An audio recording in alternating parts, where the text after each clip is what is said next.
सोचिए, एक दादी अपने पोते को ये चेतावनी दे रही है एक ऐसी जगह के बारे में जहां रात को आपको नाम लेकर पुकारने वाली आवाजें शायद इंसानों की होती ही नहीं। और यही चेतावनी 5 दोस्तों के लिए एक खौफनाक हकीकत बनने वाली थी। तो चलिए आज हम आपको ले चलते हैं गुजरात के दुमास बीच की उस डरावनी कहानी में, जहां 5 दोस्तों की एक नॉर्मल सी ट्रिप उनकी जिंदगी का सबसे भयानक तजुर्बा बन गई। तो सवाल यह है कि आखिर ऐसा क्या है इस जगह में जो इसे इतना बदनाम बनाता है। इसकी जड़ें बहुत पुरानी हैं, पीढ़ियों से चली आ रही एक कहानी में। देखिए, दुमास बीच वैसे तो गुजरात के सूरत के पास एक बहुत ही पॉपुलर टूरिस्ट स्पॉट है। दिन में यहाँ पर खूब रौनक रहती है, लोग आते जाते हैं। लेकिन इसकी असली पहचान है इसकी काली रेत और उससे जुड़ी हुई डरावनी कहानियाँ।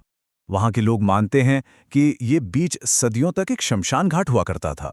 कहते हैं कि जली हुई लाशों की राख मिट्टी में मिलती गई और उसी से रेत का रंग काला पड़ गया। और शायद यही वजह है कि सूरज ढलते ही वहां के मछुआरे भी उस तरफ अपनी नाव लेकर नहीं जाते। अब आते हैं हमारी कहानी के मेन कैरेक्टर्स पर। 5 कॉलेज के दोस्त जिनकी एक आम सी ट्रिप की प्लानिंग एक ऐसे खतरनाक मोड़ पर पहुंच जाती है जहां से शायद वापसी का कोई रास्ता ही नहीं था।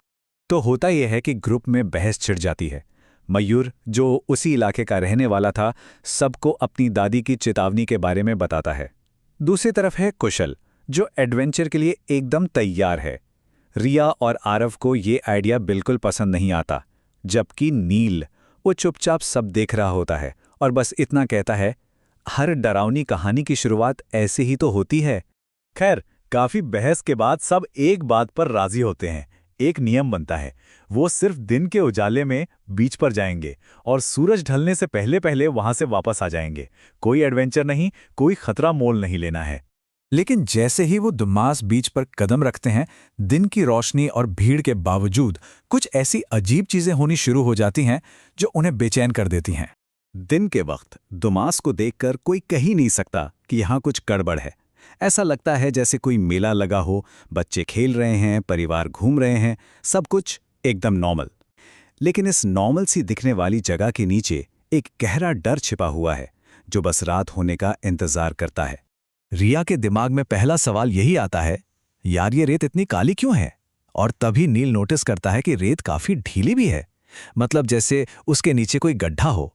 ये पहली निशानी थी कि यहाँ कुछ तो अलग है। और फिर उनकी नज़र एक और बहुत ही अजीब चीज पर पड़ती है। उन्हें दिखता है कि बीच पर जैसे कोई अनदेखी लाइन खींची हुई है। एक तरफ लोगों की भारी भीड़ है और उस लाइन के दूसरी तरफ पूरा बीच वीरान पड़ा है, मानो कोई भी उस हद को पार करने की हिम्मत ही नहीं करता। तभी उन्हें एक आदमी दिखता है जो प्लास्टिक की बोतलें उठा रहा होता है। उसकी आंखें एकदम थकी हुई थीं और आवाज में एक अजीब सी ठंडक। वो उनके पास आकर कहता है, ये शमशान का हिस्सा है, इसके नीचे बहुत से लोग सो रहे हैं। ये एक ऐसी चेतावनी थी जिसने सबके रोंगटे खड़े कर दिए। और बस यहीं से कहानी का वो मोड़ आता है जहां एक छोटी सी गलती सब कुछ बदल देती है। यहां उनकी उत्सुकता उनकी सावधानी पर भारी पड़ जाती है और ग्रुप टूटने लगता है।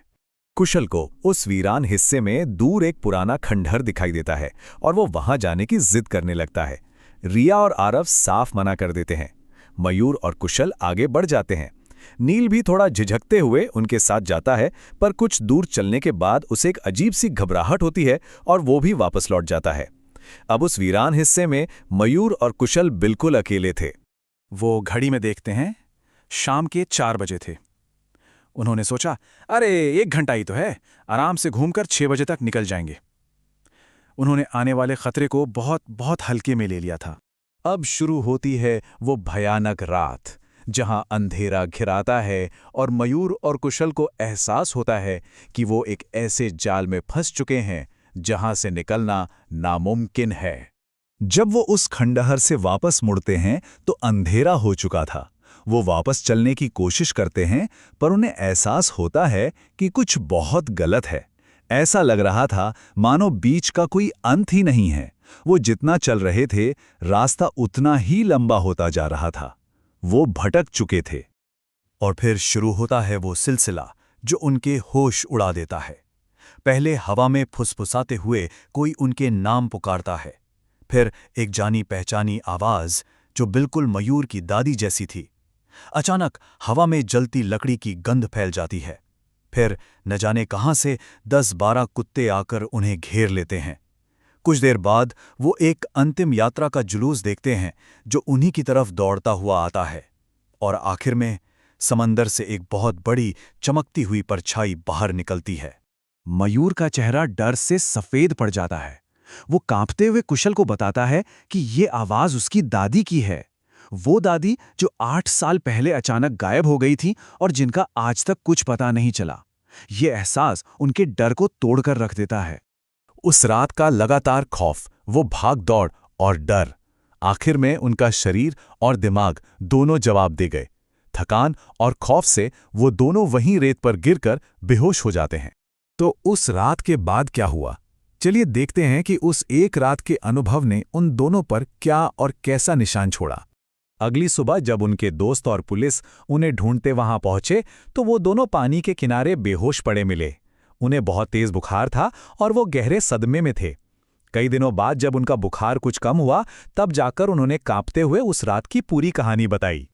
उस रात का खौफ इतना गहरा था कि आज भी मयूर को जब नींद में जलती हुई लकड़ी की गंध आती है तो वो चीख कर उठ जाता है।